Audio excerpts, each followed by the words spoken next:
Hey, pushers.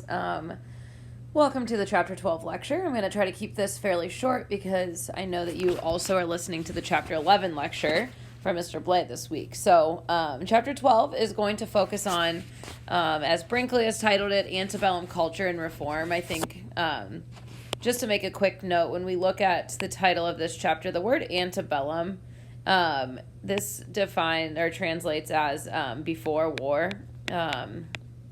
So that is going to be before, obviously, then in this case, the Civil War.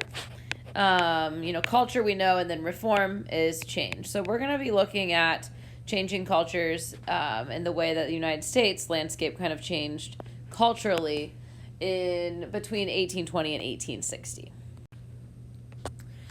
Okay, so some of the different highlights, we're going to talk about the Romantic impulse. We're going to see Romanticism in literature and painting and kind of focusing on the beauty of America and some changes that are going to take there. We're going to be looking at some major areas in society that need remaking. And then the big one is the rise of abolitionism and the crusade against slavery. Okay, so to get us started here, we are going to see kind of this focus to create an American culture. We saw this earlier when we start to, create our own dictionary and create our own English words, dropping the British culture. Now we're kind of doing that again. And we start what's called a romantic movement. And it was really, based around goodness and the perfectibility of people, meaning that it focused on the best in people and representing the best in people. Then we also are going to see places like the Hudson River School, which is an art school that focuses in on the true beauty of America. And you can see some paintings here by some of these artists that are just beautiful and truly show the beauty that is America. So some of the artists, Frederick Church, Thomas Cole, Thomas Doty, and Asher Durand. So Hudson River School, landscape painters, they really capture the romanticism of America. When we look at the romanticism in literature, we start to see these kind of stories that focus around of man versus nature in stories like Moby Dick by Herman Melville and Last of the Mohicans by James Fenimore Cooper. These are two still famous American novels that really capture that frontier spirit in the sense of the men are going out and truly exploring the wilderness and encountering the wild and the effect that it has on their lives. So those are two real famous novels that are still really American classics today. And then you have people who start to romanticize Southern culture. As you kind of saw the development of Southern culture in Chapter 11, people are romanticizing the plantation system. And I think through American history, we really have seen a lot of movies on Southern culture that romanticize this lavish lifestyle that the Southern planters were living. And, of course, sometimes, unfortunately, they did romanticize the institution of slavery. Okay, so a really important term for this unit, I would definitely circle star highlight here because the Transcendentalists, they are a new way of thinking. And these are people who believe in kind of removing themselves from the corruption and problems of society in living kind of separate from that. So they were very moral-minded thinkers. They could transcend or rise above the corruption, or in this case, restrictions that society imposed on them. Transcendentalist would be someone who, might believe in that simple lifestyle. I think of today as maybe somebody who, would buy a tiny home and not, worry about living in a big, huge mansion, but only have the necessities. A lot of transcendentalists would abandon anything traditional.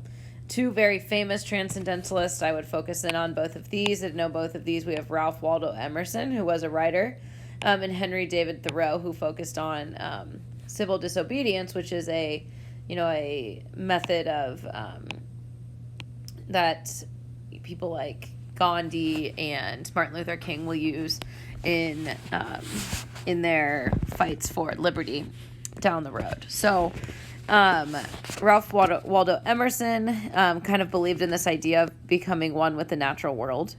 And then Henry David Thoreau, he actually goes out and lives at Walden Pond that you can see up there on the right, and that it's a very beautiful, very remote location, builds his own cabin in the woods. He lives alone. He writes Walden a book that just an entire chapter's on an anthill. And then this idea of civil disobedience is super important that transcendentalists believe in. And so what Henry David Thoreau, an example of what he does, is he refuses to pay his taxes during the Mexican War because he believed that the war was immoral and for the wrong reasons. So refusing to pay his taxes, he's breaking the law, but he's doing it civilly, or using passive resistance, just like we would, see in Rosa Parks and the Montgomery bus boycott, using civil disobedience. So, this idea of nature as kind of a source of human inspiration, going out and living amongst nature and becoming inspired, becomes a huge movement during 1820s to 1860s in this antebellum period. Another huge movement during this time period is utopian societies. And it's these societies that were trying to form kind of their perfect world. A famous utopian society is Brook Farm in Massachusetts. The Brook Farm Society, all residents would basically, it's kind of like a socialist society that you would think of today, where all residents would share equally in labor and leisure.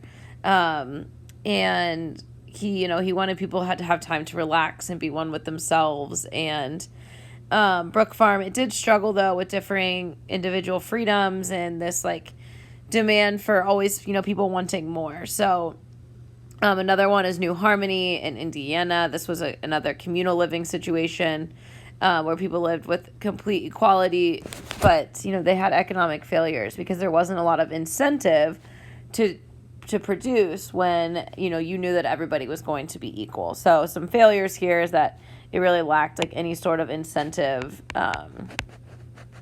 that led to economic failures. So, all right, moving on. So, some different ideas of redefining gender roles were really going to be, as we're coming out of this time period of Andrew Jackson, who wanted to expand the right to vote and take away property requirements and things like that for men, women and men were beginning to exist differently in society. So Margaret Fuller was one of the early leaders of the women's rights movement. And in the Oneida community, there was this idea that all residents were married to each other, not free love. Children were simply raised communally, and there was this kind of liberation of women from male lust, and it just kind of created this less of a focus on that, what we talked about last week with the middle class, that the woman belonged in the home and the male was earning all the money. This was more of an equal situation. The Shakers were communities throughout the North, and so these were people who had a commitment to complete celibacy, which means they were not, participating in sexual acts with one another. In the Shaker communities, women exercised the power over men, but they did have to create, a relationship with their faith. And again, this is kind of like the transcendentalists. They're trying to escape the disorder of American life and kind of create their own new reforms and expectations. One group that's going to gain a lot of popularity during the antebellum reforms are the Mormons, led by Joseph Smith, who he had tried to settle in a couple of different places throughout the West, the Midwest and the West. And the new Mormon church, it was another kind of utopian society. Their problem is that they wanted to practice polygamy, which means that you have multiple wives, and a lot of states and territories refused to recognize them because of this practice. They did not agree with it. So they do eventually settle in Salt Lake City, Utah. Eventually by 1890, they do abandon the idea of polygamy,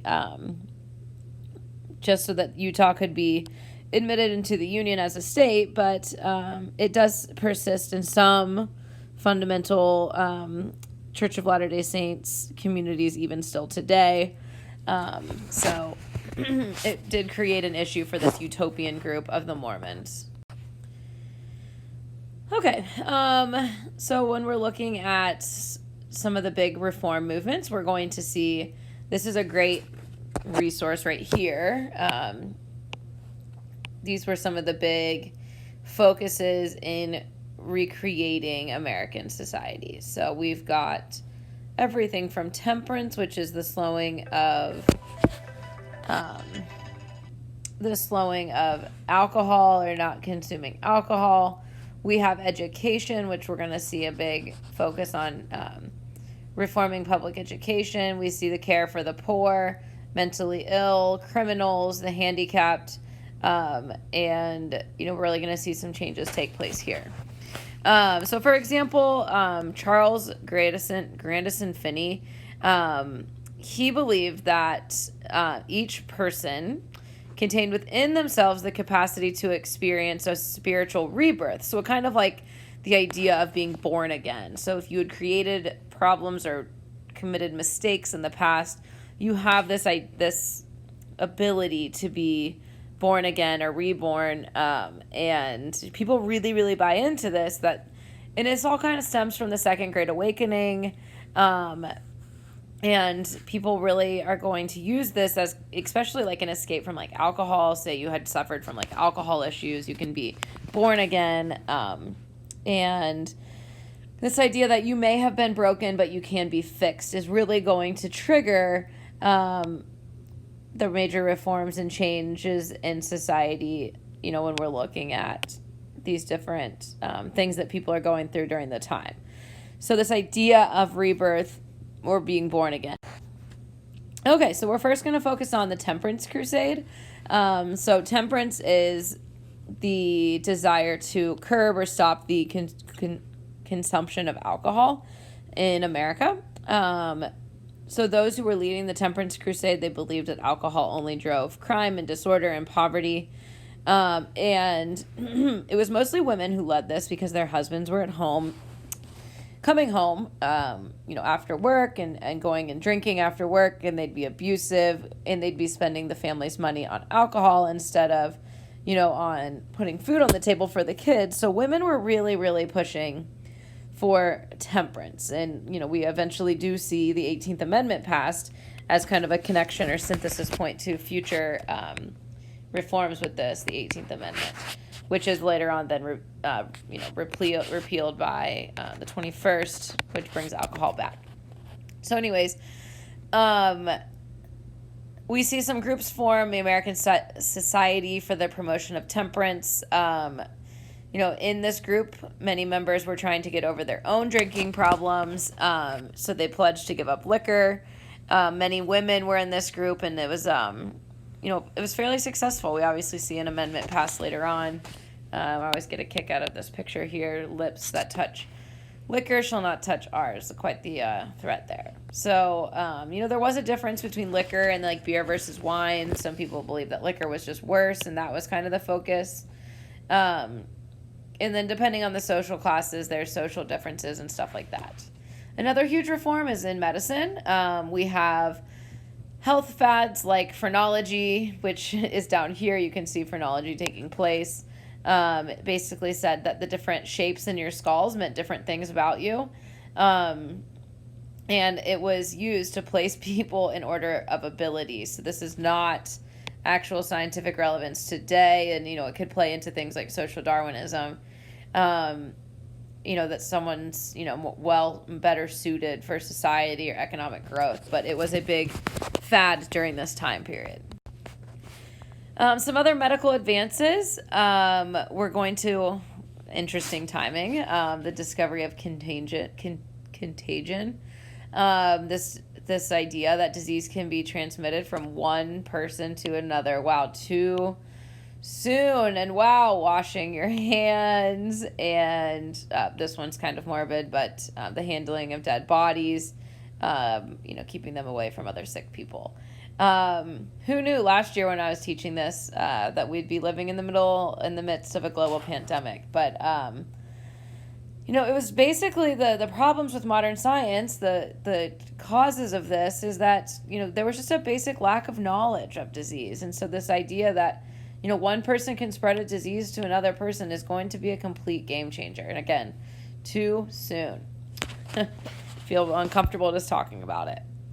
All right, this one, again, impacts you guys because we see a huge growth in public education. Horace Mann is a name you need to know. Horace Mann was a huge proponent of public education. He advocated for free public schools in Massachusetts and then eventually in the entire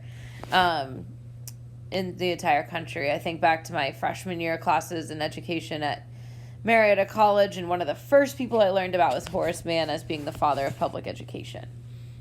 Some other achievements of educational reform, literacy rates was one of the highest in the world. We had 94% literate in the North and 83% of the white population in the South. Of course, we still deal with the major issues of, making sure that slaves did not learn how to read or write. But that is kind of aside from this, but still, that's why this 83% of literacy is only for white population in the South.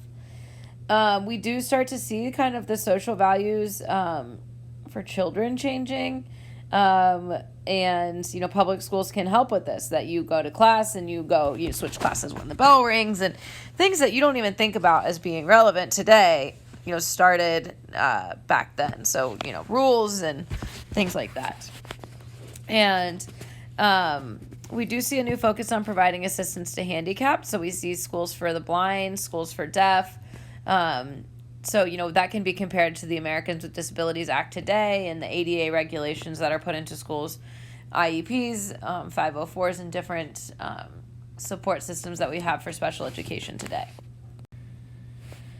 Okay, this is a huge one, rehabilitation. So we do see the asylum movement, which is going to basically differentiate between different types of crimes and different, associating mental health issues with crime and things like that. So those with mental health issues would be placed in asylums rather than prisons. And a huge advocate for this, circle, star, and highlight her name, Dorothea Dix. She is going to advocate for reform for mental health hospitals across the country and in the country's prisons. She really, really believed in rehabilitation rather than just letting somebody sit and not even have the opportunity to become prepared to exist in society. So mental hospitals were like jails. So she really wanted to reform and make these new, better prisons that focused on mental health and not just punishing. For prison reform, we do see new rigid discipline in the prisons to, help people kind of rid themselves of their previous lifestyles, mediate their wrongdoings in the sense of like, do you understand why you did this and how can you be better? And then some new reforms, built women's homes and facilities for the poor and unemployed to give them a place to live, like once they had, left prison.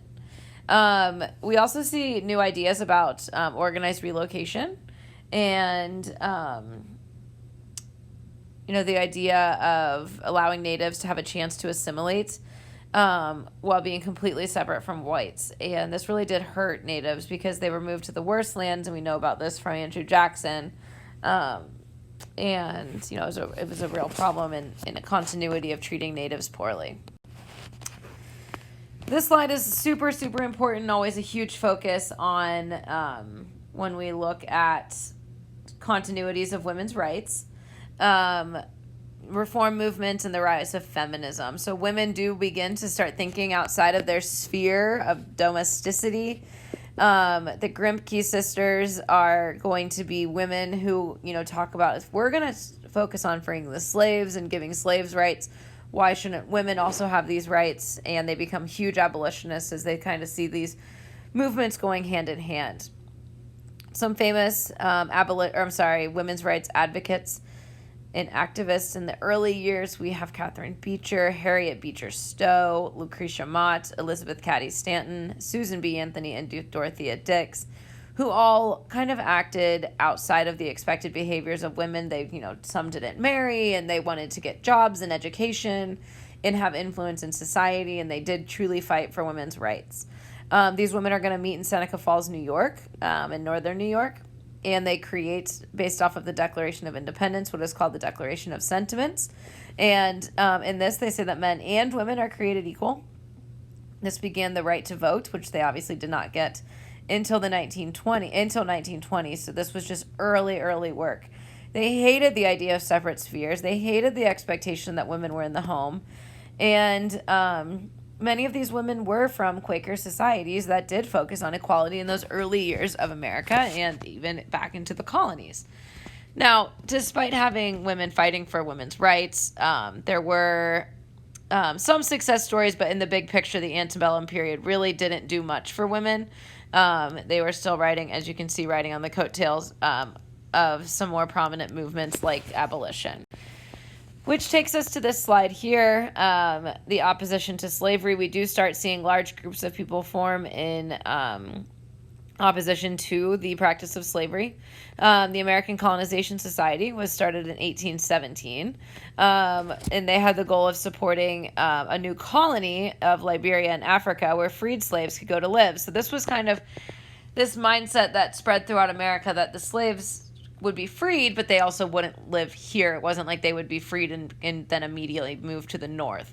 It was their objective to end slavery and then send black people out of the United States. So it was still a somewhat racist idea, but they believed, that there was no space for this, bondage and slavery in America. But they just simply didn't see a place for black people to be living amongst whites in society. A super famous early abolitionist is William Lloyd Garrison, who wrote The Liberator, and he was super radical. He would feature people like the Grimke sisters, which is interesting because his father actually owned slaves, but he was an early advocate against slavery and the institution of slavery. We also see groups like the American Anti-Slavery Society form. Garrison in this society called for immediate end to slavery, freeing all current slaves with no compensation to their owners. He was adamantly against the institution of slavery, William Lloyd Garrison. We also see black abolitionists coming on the scene. So people like Frederick Douglass, who's extremely important. Please don't forget him. The Garrison's most forceful speaker and writer was Frederick Douglass in The Liberator. And Douglass was an escaped slave who had educated himself. He believed that slavery hurt both the slave and the slave owner. He said, no man can put a chain around the ankle of another without inevitably finding the other end of the chain around his own neck. He thinks that, this is not only just hurting the slave, but also the white owners and the limitations it puts on them by, putting all of their, depending on the slaves for all of their livelihood, that's limiting them as well. So lastly, we do see some factions forming in the abolition movement. We have moderates versus extremists. So we have extremists like William Lloyd Garrison and his fellow radicals who, wanted an immediate and uncompensated emancipation of all slaves, that the slave owners would not be compensated for the money lost in the buying slaves and production. Then you have the moderates who said, this is a moral suasion, which basically means that eventually we can work towards freeing the slaves, but we have to figure out, how is that going to impact society? They did, they worked through the law, through the political system. They did not think that this is something that should happen overnight, but there should be laws in place. They felt like they could bring even Southerners to admit the evil of the system through maybe just being a little less extreme and looking at both sides of the situation. Another famous abolitionist from the time period who was also a women's rights advocate is Harriet Beecher Stowe, who wrote Uncle Tom's Cabin. And this book is going to exemplify this idea of moral suasion, or this point of view of, convincing people of the ills and reading the problems that you would see and the immorality of slavery on plantations and things like that. So, so huge changes taking place in society, changes in mindsets, changing in ideas. This all kind of stems from the Second Great Awakening, in this ability this idea that people can change, and that kind of idea of rebirth. So, thanks for listening, and we'll see you in class.